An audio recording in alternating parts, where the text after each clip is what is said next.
आज दुनिया में भी प्रैक्टिकल में हम यही देख रहे हैं कि कोई व्यक्ति कितना भी सिद्धांतवादी क्यों ना हो, लेकिन जब कोई किडनैपर्स उसके बच्चे को किडनैप कर लेते हैं और उस समय उनसे अपने सिद्धांतों को कॉम्प्रोमाइज करने के लिए कहते हैं, तो क्या होता है?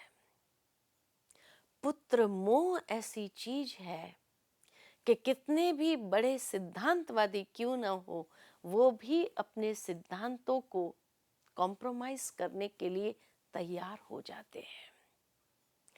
यही वो दृश्य है जो महर्षि वेदव्यास जी ने आज से 5000 साल पहले देखा था कि आज के मनुष्य की मनस्थिति भी जब पुत्र मोह जागृत होता है तो कोई भी युद्ध करने के लिए, कोई भी प्रकार का संघर्ष करने के लिए वह तैयार नहीं है, घुटना टेक देते हैं। भावार्थ ये कि यहाँ अर्जुन माना इच्छाओं और संबंधों के जाल में फंसे हुए व्यक्ति की चेतना का प्रतीक है।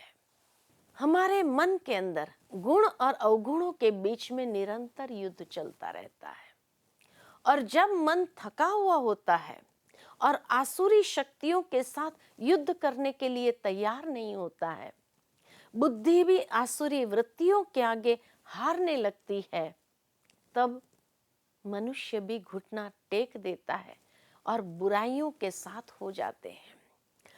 विशेषकर जब कोई लंबी बीमारी से गुजरता है और कोई रास्ता नजर नहीं आता है, तो बुराइयों का रास्ता अपनाना उसके लिए जैसे एक ही ऑप्शन रहता है और उस तरफ वो खींचे चले जाते हैं।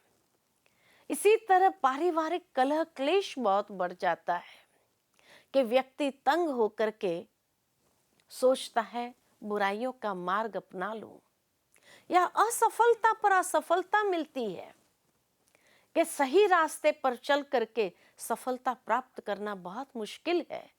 ऐसे समय पर कई युवा भी सफलता प्राप्त करने के लिए बुराइयों का रास्ता, गलत रास्ते की ओर प्रेरित हो जाते हैं।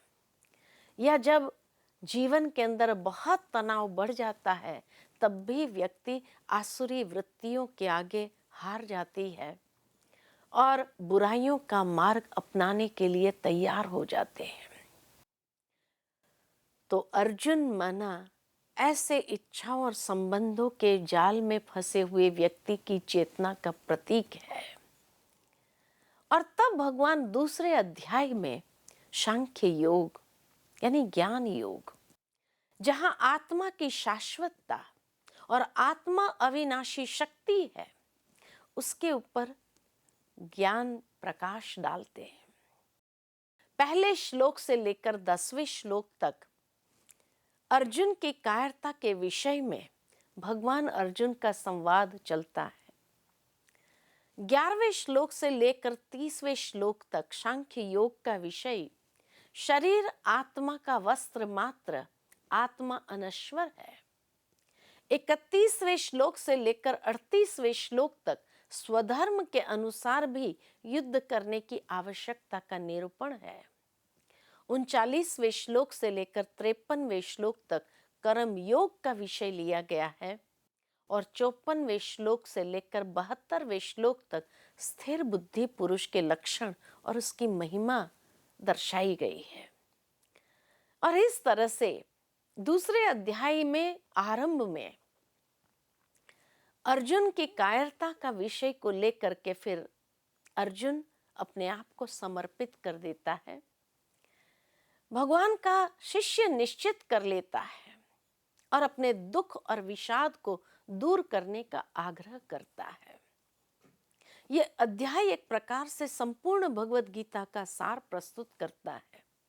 इसके अंतर्गत अनेक विषयों को विस्तार पूर्वक विचार किया गया है, जैसे कर्म योग, ज्ञान योग, सांख्य योग, बुद्धि योग, आत्मा और सभी प्राणियों में विद्यमान आत्मा के शाश्वत स्वरूप पर अधिक बल दिया गया है। और इस तरह से थके हारे मन और निर्णय ले पाने में असमर्थ बुद्धि के कारण व्यक्ति कभी कभी विषाद में या डिप्रेशन में चला जाता है। मन को सही दिशा में ले जाने के लिए आवश्यक शक्ति का अभाव महसूस होता है। उस समय आशा की किरण तभी दिखाई पड़ती है जब मार्ग निर्देशन के लिए स्वयं ईश्वरीय बौद्धिक सत्ता रास्ता दर्शाती है। मनुष्य के मन को भ्रमित करने वाले अनेक प्रश्नों का उत्तर उसको जब मिलता है और यह सत्य ज्ञान मिलता है कि तुम आत्मा हो, देह से भिन्न आत्म सूक्ष्म शक्ति है।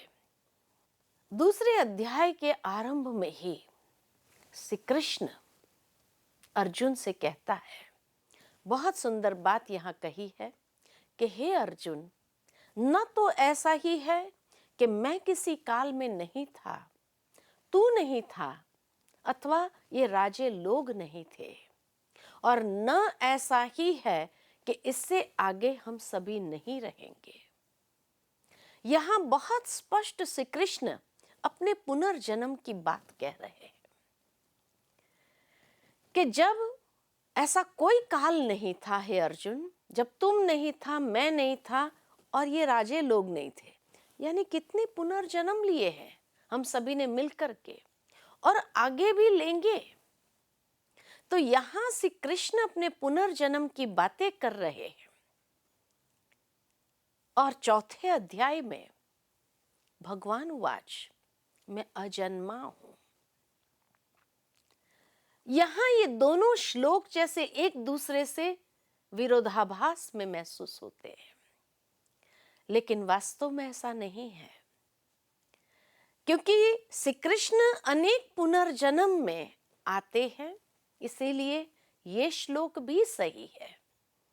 लेकिन जब गीता ज्ञान दिया गया तो भगवान उवाच, सारी गीता में इसीलिए श्री कृष्ण उवाच नहीं है, यानी श्री कृष्ण से, श्री कृष्ण के माध्यम से बोलने वाली शक्ति, परमात्मा शक्ति जो अवतरित हुई है, इसलिए दोनों ही श्लोक बहुत सही है।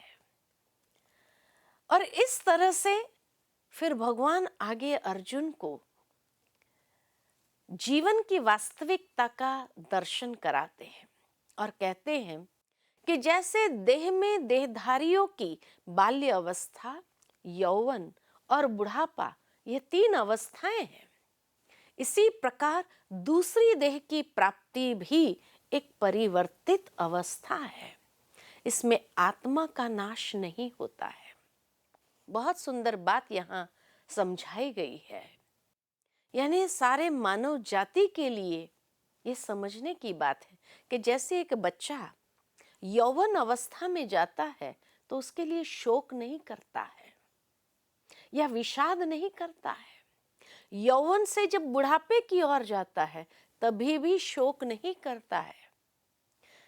जीवन की ये परिवर्तित अवस्था है। ऐसे बुढ़ापे से पुनर्जन्म लेकर के एक बचपन की स्थिति में आता है, तो इसमें आत्मा का नाश तो नहीं है। आत्मा की जर्नी तो कंटिन्यूटी में है, सिर्फ वस्त्र परिवर्तन किया।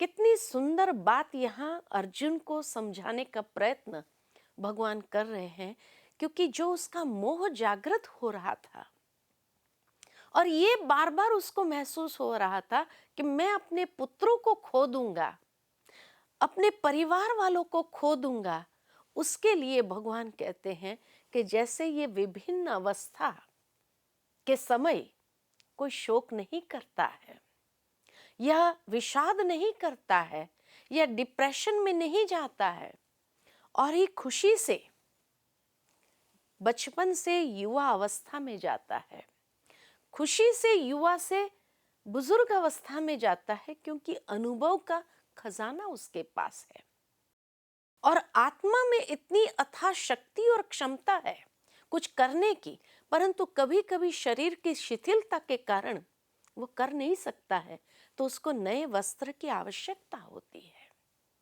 और इसीलिए पुनः बचपन की स्थिति में जाकर के वो आत्मा की जो शक्ति और क्षमता है उसको उजागर करके जहाँ एक अलग कार्य स्थल उसको प्राप्त होता है, जहाँ उसको विकसित करते हुए आगे बढ़ता है।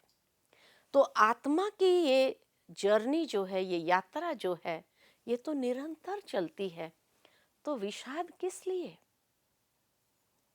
व्यक्तिगत जीवन में भी अपनों को खोने का दर्द आज हर इंसान को होता है और उसी बात के लिए भगवान ये सुंदर बात शिक्षा के रूप में देते हैं कि जब एक यात्रा कंटिन्यूटी में है तो हम विषाद क्यों करें।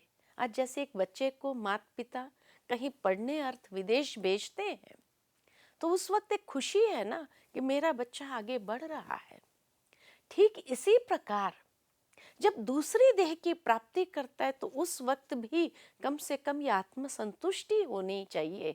तो अपनों को खोने का दर्द हर इंसान को आज सताता है, लेकिन भगवान उसी के लिए ये गीता ज्ञान देता है कि जब ऐसा समय हर परिवार में आता है तो उस समय आत्मा की शाश्वतता, कि आत्मा कहीं भी मरती नहीं है, आत्मा की यात्रा तो निरंतर चलती है, लेकिन आगे उसको शायद एक अच्छे वस्त्र की, अच्छे शरीर की, जहां कर्मेंद्रियां सलामत हो, उसकी आवश्यकता है ताकि वो अपनी क्षमता को बाहर ला सके या अच्छे कर्म के लिए एक गति प्रदान कर सके और अच्छे कर्म कर सके। तो इसीलिए भगवान अर्जुन को कहते हैं कि तुम शोक क्यों करता है, आत्मा का नाश कहीं भी नहीं होता है। और फिर जीवन के संघर्ष का विधि विधान बताते हैं, युद्ध का विधि विधान स्पष्ट करते हैं और स्पष्ट करते हुए भगवान यही कहते हैं अर्जुन को कि हे भारत, यहाँ अर्जुन को हे भारत कहा, यानी ये ज्ञान सभी भारतवासियों के लिए है। और कहते हैं सुख दुख, सर्दी गर्मी, मान अपमान को सहन करना एक भरतवंशी पर निर्भर करता है। विषयों में चित्त वृत्ति उसी प्रकार विषयाकार बन जाती है जैसे जल सांचे के अनुसार अपना आकार बना लेता है। कितनी सुंदर बात कही।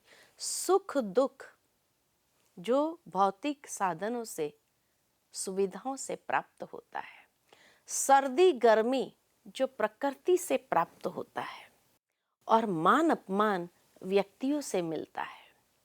मनुष्य जीवन अकेले में नहीं है, हमारे जीवन के अंदर साधन सुविधाएं भी है, प्रकृति के साथ भी हमारा ये खेल चलता है। इसीलिए महात्माओं ने कहा पुरुष और प्रकृति के बीच में ये खेल चलता है। तो प्रकृति के साथ भी हम ये खेल कर रहे हैं और मनुष्य के साथ भी हमारा ये नाटक चलता है या खेल चलता है। तो जीवन एक खेल है जहां साधन सुविधा, प्रकृति और मनुष्य आत्मा, इन सब के साथ मिल करके जीवन का खेल हम करते हैं। जैसे साधन सुविधाओं में कभी सुख मिलता, कभी दुख मिलता है। आज साधन है, सुख देता है, लेकिन मान लो कि वो साधन जो लाइट की एनर्जी से चलने वाले हैं, बिजली से चलने वाले हैं, और बिजली ही फेल हो जाए तो वही साधन होते हुए भी दुख की प्राप्ति होती है क्योंकि वो चल ही नहीं रहा है। लेकिन वहां व्यक्ति रिएक्ट नहीं करता है, उसको स्वीकार कर लेता है, एक्सेप्ट कर लेता है और एक्सेप्टेंस लेवल उसका बढ़ जाता है कि ठीक है, साधन थे, उसको यूज किया, आज वो साधन नहीं है या ये साधन बिजली के कारण नहीं चल रहे हैं, तो फ्रस्ट्रेशन में नहीं आता है। एक्सेप्टेंस लेवल उसका बढ़ जाता है, ठीक हो जाएगा तो वापस उसको यूज करेंगे। प्रकृति से सर्दी गर्मी, कभी बहुत सर्दी है कभी गर्मी है, लेकिन सर्दी गर्मी के कारण जीवन रुक नहीं जाता है, जीवन चलता रहता है। सर्दी है, गर्म गर्म कपड़े पहन लेते हैं और उस सर्दी के मौसम में भी चलते हैं। बहुत ज्यादा गर्मी है, फिर भी काम रुकता नहीं, एसी चलाकर पंखा चला करके भी हम चलते हैं। और फिर भी अगर साधन नहीं चल रहे हैं, मानो एसी काम नहीं कर रहा है, बिजली गुल हो गई हो या बिजली ना हो, तो वो साधन होते हुए भी कार्य नहीं करता है, तो गर्मी के दिन होते हुए भी, एसी नहीं चलते हुए भी हम अपने आप को तो चलाते ही है। वहां उस परिस्थिति को स्वीकार कर लेते हैं। मनुष्य में एक्सेप्टेंस लेवल बहुत बढ़ जाता है, विषाद की स्थिति में नहीं आता है या डिप्रेशन में नहीं जाता है कि ये प्रकृति ऐसा क्यों कर रही है, ये साधन ऐसा क्यों धोखा दे रहे हैं। नहीं, फिर मनुष्य के साथ का जब हमारा खेल चलता है तो संबंधों में किसी ने मान दिया तो खुश, अपमान किया तो बड़े दुखी हो जाते हैं। वहां हमारा फ्रस्ट्रेशन निकलने लगता है, इतना रिएक्शन क्यों। कितनी सुंदर बात यहाँ भगवान जीवन की वास्तविकता को लेकर के हमें बोध देते हैं कि सुख दुख, सर्दी गर्मी जिस तरह जीवन का एक हिस्सा है, इसी तरह मान अपमान भी जीवन का एक हिस्सा है। उसको एक्सेप्ट करते हुए जीवन की इस यात्रा में आगे बढ़ना है। लेकिन भगवान कहते हैं उसको सहन करना एक भरतवंशी पर निर्भर करता है। अब मान लिया जाए कि अगर एक हिंसक युद्ध चल रहा हो और वहां भगवान ये उपदेश दे रहा हो कि सुख दुख, सर्दी गर्मी, मान अपमान को सहन करना है, ये एक भरतवंशी पर निर्भर करता है। युद्ध में सहन नहीं होता है, या तो युद्ध करो या सहन करो, लेकिन यही अहिंसक युद्ध की बात है जहां ये दोनों बात सहजता से संभव हो सकती है कि जीवन के संघर्ष में सुख दुख, सर्दी गर्मी, मान अपमान ये स्वाभाविक है और इसलिए उसको स्वीकार करना, एक्सेप्टेंस लेवल को बढ़ा देना, माना ही सहनशीलता, सहनशीलता के गुण को विकसित करना है। न कि जैसे जल सांचे के अनुसार अपना आकार बना लेता, वैसे हम भी अपनी चित्त वृत्तियों को उसी प्रकार विषय आकार बना दे। आज जल को मटके में डालो तो मटके का आकार ले लेता है, जग में डालो तो जग का आकार ले लेता है। ठीक इसी तरह मनुष्य की चित्त वृत्ति यानी हमारा एटीट्यूड परिस्थितियों के हिसाब से तुरंत बदल जाता है और विषय आकार बन जाता है। विषय आकार का मतलब, विषय यहाँ किसको कहा गया है? विषय माना विकृति। जैसे मनुष्य जब भगवान के मंदिर में जाते हैं तो एक प्रार्थना गाते हैं, विषय विकार मिटाओ पाप हरो देवा। तो यहाँ विषय किसको कहा? विषय विकृति को कहा। बुराइयों के, जब बुराइयों में लिप्त हो जाती है व्यक्ति की बुद्धि या उसकी वृत्ति, बुराइयों में लिप्त हो जाती तो उसी प्रकार विषयाकार बन जाती है। तो विषय विकृति के साथ जोड़ा हुआ, विकारों के साथ जोड़ा हुआ ये शब्द है। तो मनुष्य की मनोवृत्ति भी जब ऐसे विकृति के साथ संलग्न हो जाती है तो वो भी उस समय फ्रस्ट्रेशन में आ जाते हैं, रिएक्शन में आ जाते हैं। गुस्सा, क्रोध, ईर्ष्या, द्वेष, बदला लेने की भावना ये उत्पन्न हो जाती है। कितनी सुंदर बात कही कि जैसे जल सांचे के अनुसार अपना आकार बना लेती, ऐसे आज के मनुष्य की चित्त वृत्तियां भी उसी प्रकार विषयाकार ले लेती है और रिएक्शन में आ जाते हैं। एक्सेप्टेंस लेवल उसका समाप्त हो जाता है, सहन नहीं होता है और तुरंत एग्रेसिव हो जाते हैं या चिड़चिड़ापन, गुस्से में आकर के कई काम तमाम कर देता है, नुकसान कर देता है और फिर बाद में वो पश्चाताप करता है। इसलिए भगवान कहते हैं सुख दुख, सर्दी गर्मी, मान अपमान को सहन करना एक भरतवंशी पर निर्भर करता है। उस समय विषयों में चित्त वृत्तियां उसी प्रकार विषयाकार बन जाती है जैसे जल सांचे के अनुसार अपना आकार ले लेती है। फिर भगवान कहते हैं यह क्षेत्र क्षेत्रज्ञ का संघर्ष है। बहुत स्पष्ट यहाँ युद्ध के विधि विधान में ये बात स्पष्ट कर दी कि ये कोई हिंसक युद्ध की बात नहीं है, लेकिन ये जीवन कर्म करने का क्षेत्र है और आत्मा क्षेत्रज्ञ है। आत्मा जब शरीर के माध्यम से कर्म क्षेत्र में आती है तो उस समय अनेक परिस्थितियों से जब हम गुजरते हैं तब हमारा युद्ध या संघर्ष आरंभ हो जाता है और जिसमें आसुरी संपद का सर्वथा शमन कर परमात्मा में चित्त वृत्ति को एकाग्र करने की बात है। भावार्थ ये कि जो मनुष्य विषय आकार में चित्त वृत्तियों को ले आकर के रिएक्शन में या फ्रस्ट्रेशन में आ जाता है और एकदम से काम बिगाड़ देता है, तो भगवान कहते हैं कि जब ऐसी दुविधा वाली स्थिति हो कि अब क्या करना चाहिए समझ में नहीं आवे, क्योंकि ये क्षेत्र क्षेत्रज्ञ का संघर्ष है, तो उस समय थोड़ी घड़ियों के लिए भी मन को शांत कर परमात्मा में एकाग्र करना है।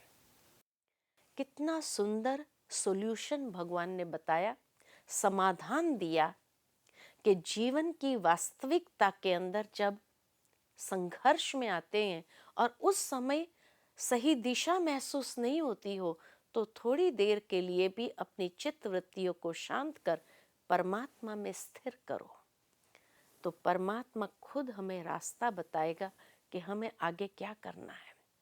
क्योंकि सुख दुख को समान समझने वाला धीर पुरुष यानी आत्मा इंद्रिय और विषय के संयोग उसको व्यथित नहीं कर पाते हैं। उसको जब अधिकार से चलाते हैं कर्मेंद्रिय को और विषयों के यानी परिस्थिति कैसी भी हो, विकृत हो, लेकिन उस समय जब हमारा कर्मेंद्रिय के ऊपर संपूर्ण अधिकार हो तब हम उस समय अपने आप को भी और सिचुएशन को भी संभाल सकते हैं और वह अमृत तत्व को प्राप्त करने के योग्य हो जाते हैं। क्योंकि जीवन एक बहुत सुंदर विद्यालय है जो हमें अनेक वैल्यूएबल लेसन्स सिखाती है और अनुभवी बनाती है। मान लिया जाए कि जीवन में अगर कोई परिस्थिति ही ना आए, कोई समस्या ही ना आए, तो जीवन कैसा होगा?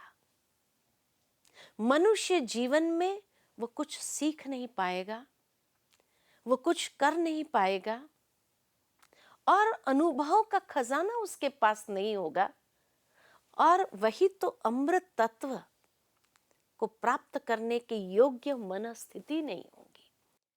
तो जीवन एक संघर्ष है और उसी संघर्ष में हमें अनुभव के मोती रतन प्राप्त होते हैं।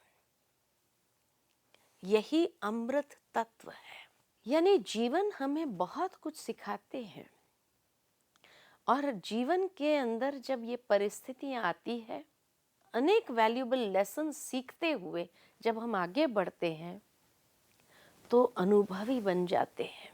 यही अमृत तत्व है। मुझे याद आता है कि जब मैं छोटी थी, चौथी पांचवी क्लास में होंगी, तो हमारे क्लास टीचर की मैं फेवरेट थी। और वो क्लास टीचर बहुत स्नेह हमारे ऊपर बरसाते थे, मैथ्स पढ़ाते थे। और उस वक्त में मैथ्स में बहुत वीक थी। वो जब भी यूनिट टेस्ट समझाने के बाद, क्लास में समझाने के बाद यूनिट टेस्ट लेते थे, और उस यूनिट टेस्ट के समय वो क्लासरूम में चक्कर लगा करके जहाँ मैं बैठी होती थी वहाँ जरूर आकर के खड़े होते थे, देखने के लिए मैं क्या कर रही हूँ। और उनका खड़ा होना, और मैं नर्वस हो जाती थी, मेरे से गलतियां हो जाती थी। मेरी छोटी सी गलती भी वो देख नहीं पाते थे, क्योंकि उसका स्नेह जो इतना था। उसके बाद जैसे ही यूनिट टेस्ट खत्म होता था, सारे बच्चे चले जाते थे, क्लास के बाद वो मुझे बिठाते थे, बैठो इधर आओ, ऐसी छोटी गलतियां करते, फाइनल एग्जाम में क्या करेंगे। और उसके बाद वो मुझे एक्स्ट्रा प्रैक्टिस देते थे। एक्स्ट्रा प्रैक्टिस उसी बात के लिए देते थे कि किसी भी तरह का वो सवाल आए, किसी भी एंगल से आए, तो तुम्हें फेल नहीं होना है, तुम्हें पास होना है। लक्ष्य यही था। लेकिन मैं उनके इस प्यार को समझ नहीं पाती थी, और इसलिए मुझे बहुत गुस्सा आता था कि सभी को जाने देते थे, मुझे क्यों रोक के रखा है। और इतनी प्रैक्टिस कराते थे कि मैं उस विषय में जैसे माहिर हो जाती थी। जब फाइनल एग्जाम हुई, और फाइनल एग्जाम में मेरे क्लास में सबसे टॉप मार्क्स आए, मैथ्स में 98% आए, मुझे जो खुशी हुई उससे ज्यादा खुशी उनके चेहरे पर मैंने देखी। इतने खुश थे वो। तब मुझे महसूस हुआ कि उनका प्यार क्या था। और मैंने जीवन में बहुत कुछ सीख लिया उससे। जीवन में हमारे सामने भी जब परिस्थितियां आती है, समस्याएं आती है, तो अक्सर लोग भगवान से ये शिकायत करते हैं कि हे प्रभु, बार बार मेरे सामने ही ये परिस्थिति क्यों आती है, मेरे सामने ही ये समस्या क्यों आती है। लेकिन उस वक्त समझ लो कि आप शायद भगवान के सबसे फेवरेट है। इतना प्यार है कि आपकी छोटी सी गलती को भी वो देख नहीं पाते हैं, और इसीलिए वो चाहते हैं कि जीवन की वास्तविक परीक्षा में आप कभी फेल न हो जाए। इसीलिए आपको एक्स्ट्रा प्रैक्टिस कराते हैं, क्योंकि वो जानते हैं कि आपकी कमजोरी कहाँ है। और उस कमजोरी को खत्म करने के लिए, ताकि आपका कॉन्फिडेंस बढ़े, उसके लिए वो भी आपको एक्स्ट्रा प्रैक्टिस देते हैं। लेकिन शायद उस वक्त हम भी भगवान के इस प्यार को समझ नहीं पाते हैं, और इसलिए भगवान से ही शिकायत करते रहते हैं कि बार बार मुझे ही इससे गुजरना पड़ता है, मेरे सामने ही ये परिस्थिति आती है। लेकिन जब फाइनल एग्जाम में हम पास हो जाते हैं, उस वक्त जो खुशी हमारे चेहरे पर होती है, हमारे से भी ज्यादा उसके चेहरे पर वो खुशी देखने को मिलती है। और उस समय शायद ये छोटी छोटी यूनिट टेस्ट में जो हमें एक्स्ट्रा प्रैक्टिस देते हुए जो अमृत तत्व प्राप्त कराए हैं, उस अमृत तत्व के माध्यम से ही जीवन की बड़े से बड़ी परीक्षा को पास करना, पार करना आसान हो जाता है। ये बात भगवान अर्जुन को समझाना चाहते हैं कि इंद्रियों के ऊपर अधिकार हो, विषय आकार में नहीं चले जाओ, माना बहुत जल्दी रिएक्शन में नहीं आओ। जीवन की ये वास्तविकता है, उसी में से ही अमृत तत्व को प्राप्त करना है। ये क्षेत्र और क्षेत्रज्ञ का संघर्ष है, और उसी में ये अमृत तत्व प्राप्त करते हुए जीवन में आगे बढ़ते जाना है। कितनी सुंदर बात भगवान ने जीवन की वास्तविकता के लिए हमें सीख दी, ताकि अब परिस्थितियों के समय, समस्या के समय हम आवेश में न आए, लेकिन उसमें से ही वो अमृत तत्व को प्राप्त करें।